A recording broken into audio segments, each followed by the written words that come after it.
For me, this is the true USP. This is the reason to buy this boat and the reason why you'd have it over a traditional Flybridge.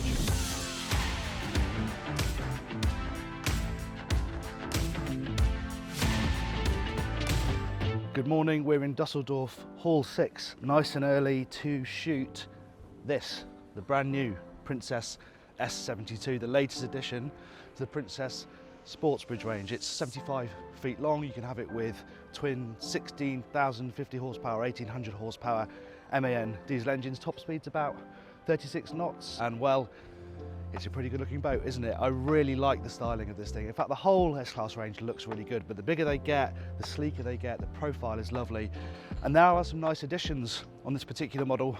I mean, that huge window. Actually, here on the stand, you can get a really nice view into that amidships master cabin, which of course we'll look at in more detail later on. And then this is a nice effect, which I think I first saw on the R35, that lovely graphic that sort of fades away as you sweep down towards the stern. Yeah, it looks really, really nice. Just adds a little bit of interest down the side of the boat here. On board then, this is a hydraulic bathing platform, but you also have a tender garage big enough for a 3.9 metre tender. Here is access to the crew cabin. We'll have a proper look at that later on. We'll get that door open, but this hatch just opens it like this and you have access down to the crew space. Of course, you have split access up to the cockpit. The passerelle is here on the starboard side, but if I move up this side, there's actually a hatch on this side, a quick access hatch down into the engine room, as well as the hatch in the cockpit. So you have two access points down to the engine room, which is quite nice. And actually, for a sports bridge design, you have quite a significant overhang, so this cockpit feels really nice and protected. The sun pad is exposed, obviously, for the sunbathers, but here, when you might be sitting down having lunch, you have a nice amount of protection from this overhang here. Of course, the table folds in and out.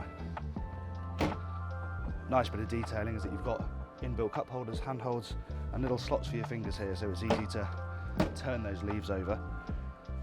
Over on this side, a bit of storage here, just quite nicely located out there in the cockpit where you can chuck lines and things like that. We'll stay on deck and head to the foredeck.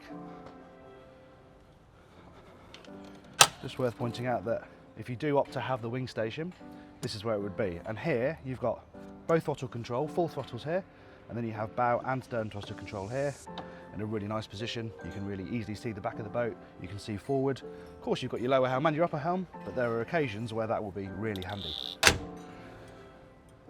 Moving forward, there isn't much protection overhead, but you've got really nice tall guardrails, so it feels good and secure to make your way down here, where we pass an electric window on this side, on the port side of the saloon. Nice big cleats running down the side here, and then on both sides you've got these nice deep lockers, all fully lined. Very easy, again, just to check your fenders, your lines in there. Covers for this area, that can all go in there, so it's stowed away nice and easily. And then we're on to the foredeck, which is very low slung. You've got a small sort of cocktail table here, got nice big sandpad here. It's actually got backrests that go up both sides, so you can either sort of lie looking into the seating, or you can lie looking forward out over the bow. Again, nice amount of detailing with the built-in cup holders. Got handrails down here. The sofa wraps around really nicely. Yeah, this is a really good space, and you've got nice flat deck access forward here to big twin anchor lockers. The ground tackle is really easy to get to, nice and substantial. Great big fair leads here. It's all proper stuff, as you'd expect from Princess. Symmetrical deck, so the story is much the same here on the starboard side, though you have got a side door here, so that goes straight into the helm. We'll have a proper look at that from inside the boat. Some other little bits of Princess detail, if I just stop here.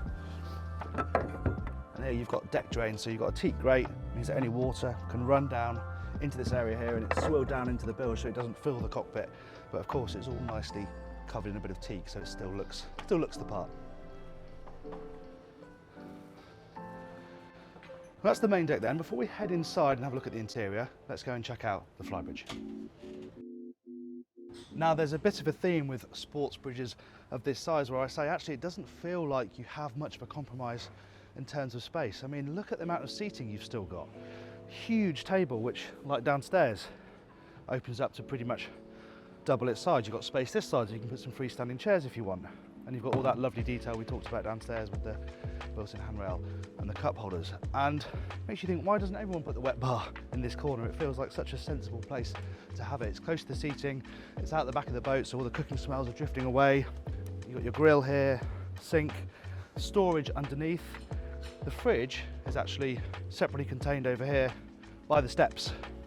Nice big top loading cooler, you can chuck your drinks in, it's all drained so it drains off nicely.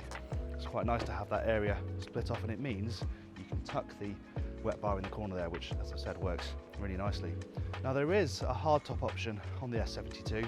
The looks are so good without it though. I'd be tempted to go with the Bimini because it's electro-hydraulic, so you push a button, up it comes, gives you a really nice expanse of shade. There's lights in there as well, so you get some down lighting at night, and when you don't want it, it tucks really neatly in front of the windscreen here, to the extent that you can't even really see it.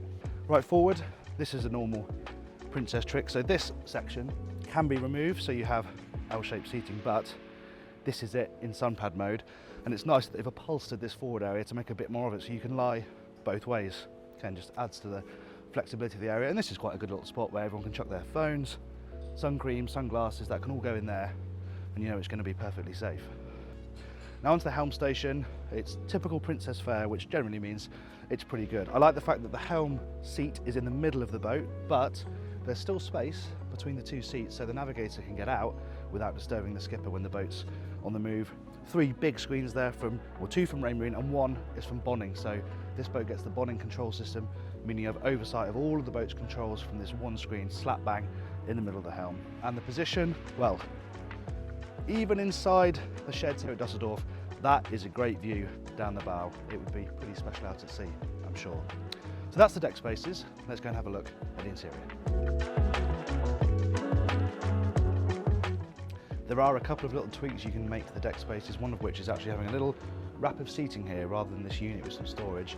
You can have another little bit of seating. Again, nice spot just to sit that's well protected and the boat's going along, watching the wake streaming out the stern. That would be a nice addition, but you know, the storage is pretty useful as well. So as we move inside, now this boat is actually based on the Y72, which shares a hull lower deck layout. Of course, this area is all quite different because it's an S-class boat. Moving into the galley, it's a really nice size. You know, it's quite a good seagoing galley because you can actually, you know, steady yourself on this little bar return here. And it's not the first time we've seen this sort of thing, of course, but the fact that that window just pops up like that really opens this space up to the cockpit, creates a bar area here so you can line your drinks up and things, and yeah, it really does help with the social aspect of this space. The galley is very well equipped, so I have a dishwasher down here. I've got, you know, nice domestic size fridge freezer over here, induction cooking over on this side, and those little Princess details, like the fact you've got storage for your chopping board, which then also acts as a sink cover, fits perfectly in there. It's all those nice little things that Princess does so well. And then the table is opposite the galley, which is obviously a pretty sensible arrangement like every other table. It's got its finger hold and it flips over. And then again, you've got that nice inset detail of cup holders and a built-in handrail. Yeah, nice stuff. And the storage is really good throughout. So you've got dedicated storage down here for crockery and things like that. That all fits nicely. There's no space wasted. There's even drawer space underneath this sofa here. So they really have tried to incorporate as much storage as they can. Over on this side, more storage, just a bit of cupboard space there. But then on this section, you've got a wine fridge. And this is a bit of a mini bar area. You've got a bit more storage in there, cooling space for your drinks. And then behind that is the pop-up television. Buttons down here, one touch, up it comes. And obviously that's well located opposite this midships seating area we've got here. And what you really notice about this particular area is how the ceiling height just rockets up. The feeling of space here with those big windows is absolutely lovely, and I really like the detail of the ceiling. Both the lighting, which sort of snakes in and around, but it's also got spotlights to add some real brightness if you want it in here, and these sort of layers of headlining here. It looks really, really smart. You know, adds a bit of imagination and intrigue to what is usually quite a boring part of the boat. And then the key thing, of course, about the S-Class range is that sort of best of both worlds sunroof and Flybridge. So you've got a decent sized Flybridge we've seen, but just look at the size of this roof. When it's closed, it's got glass in it, so you still get natural light pouring down into here.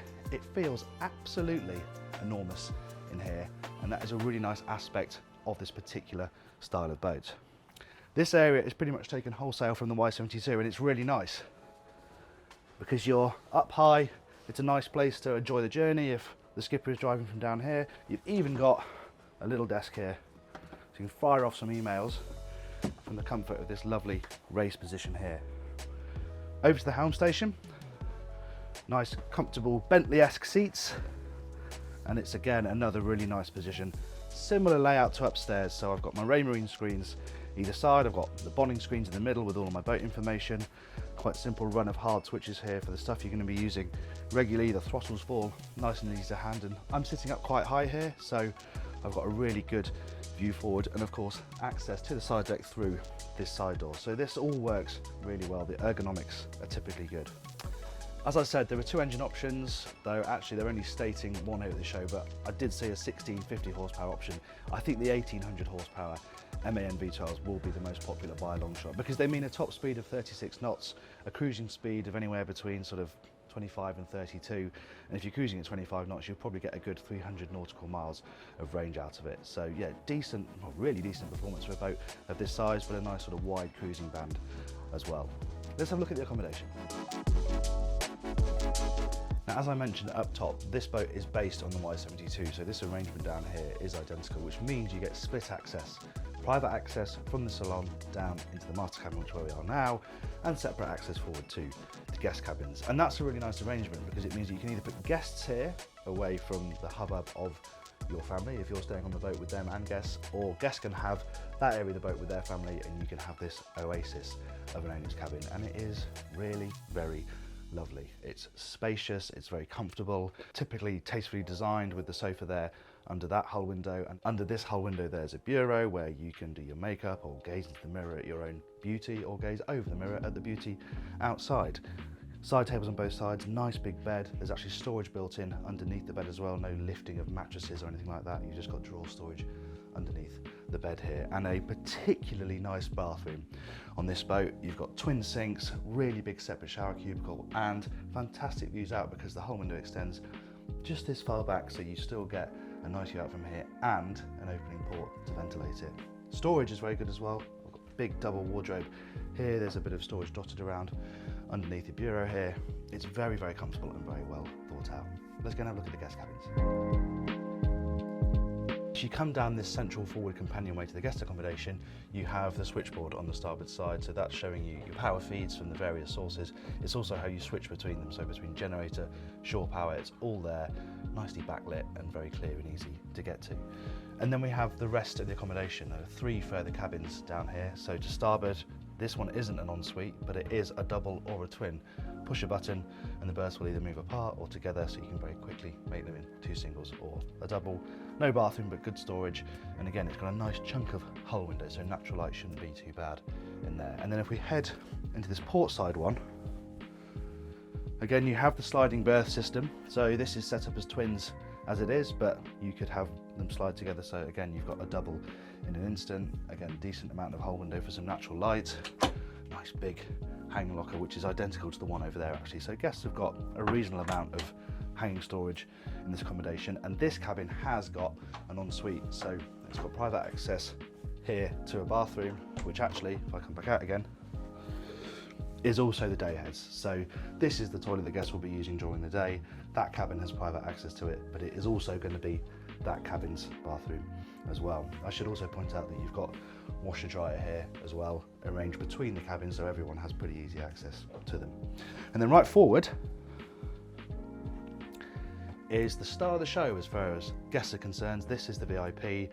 It's another very, very lovely space. I like the amount of space you've got at the end of the bed, so it's easy to get changed. You can get around both sides easily. If I step up, I only have to stoop my head a little bit, and it's very easy to get into the bed, despite the fact it is set relatively high.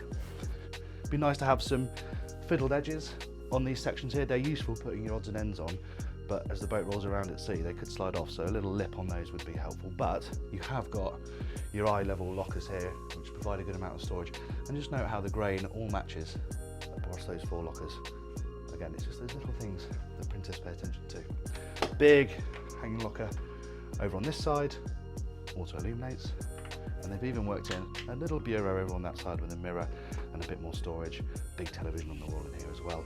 And this does have a private ensuite. Nobody else has access to this bathroom apart from the people in this cabin, and it's a good size. Right, the last place to look at, engine room and the crew cabin.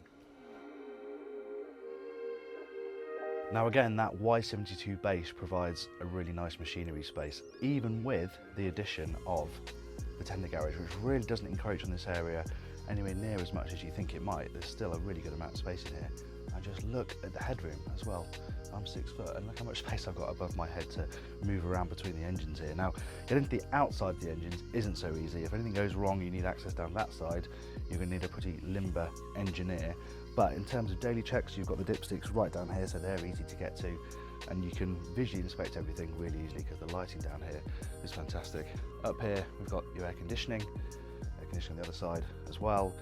It's all packaged in very nicely. It's not huge, there's a lot of stuff in here. These are big motors, but it's a decent space to work in.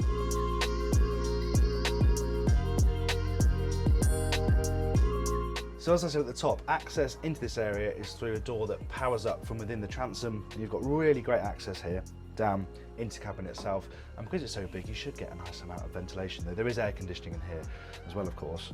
This is more likely, I imagine, to be an owner-run boat than the Y72, so the crew cabin probably isn't quite as important. It's a little bit cramped in terms of berth space. They're sort of shoved in here, not a huge amount of headroom over them. They're long enough and wide enough, but a little bit coffin-like. They're there, they serve their purpose. But what is quite nice, you've got a pretty decent bathroom. You can see headroom is very good down here. You walk into this bit where the sink is, and you go a bit further through and you've got your toilet and shower compartment. So it's not enormous, but it certainly does the job. There you have it then, the Princess S72, and I was just chatting to the test engineer that brought it over from Plymouth, and he said that on the way over they got 40 knots out of it, and we're hoping to put that performance to the test in a full sea trial later on in the year, so please do look out for that video. And if you'd like a more detailed look at the decks and interiors, we have done a first look of the S72, so click here if you want to watch that, and if you'd like to subscribe to the YachtBuyer channel, please click here. Thanks for watching.